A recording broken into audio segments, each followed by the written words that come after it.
it's these little things that get you so in tune with yourself, with your bike. It keeps you excited. It keeps it fun, you know. So like, sometimes you got to take a little risk. When you guys are track day in, day out training, like it like everyone says, it turns into a job where it's not enjoyable sometimes.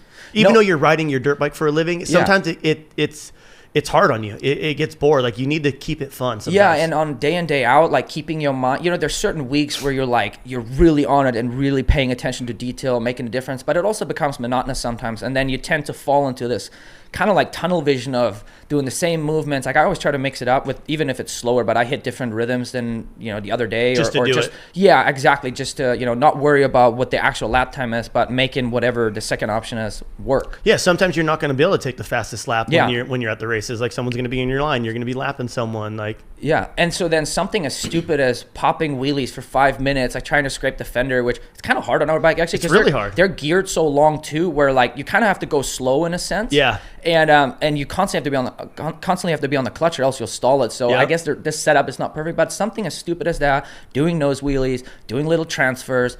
You go on the track the next day and your bot, like you just feel loose. Something's different. Yeah. You just have fun. Yeah, and then you go to a new track that you haven't ridden and you see a potential jump or potential quad. It's going to feel a lot more familiar with the distance and just hitting something that's, quads are not like something that you do all the time. Yeah. I mean, we have them almost on every track now, but sometimes they're not jumpable. Sometimes you look at them and you're like, I don't know, but risk versus reward. Yes, and then you have a little bit of that play riding. It's something where you look at it and you feel more in tune. You're like, oh no, I got this. Like, I can actually do it, and you grease it. So there's just little feeling differences, at the very top level that make a massive difference for sure. After you did that big ass jump with Bierman, didn't you win that race the next weekend? Yeah, and it's funny because Tyler, he was doing an interview with Red Bull, and he's like, mark my words, he's probably going to be on the podium, or he may have even said he's probably going to win. You're going to win this weekend. Yeah, and then sure enough, I mean, I went to the race not really thinking about what jump I did, but it's just funny how it works out that way, right? Like, what is it? Is it loosening the nerves? Is it getting you feeling like more comfortable on a bike? What do you think it is? Just having fun again, like just I don't know. It's just something. Yeah, it just clicks.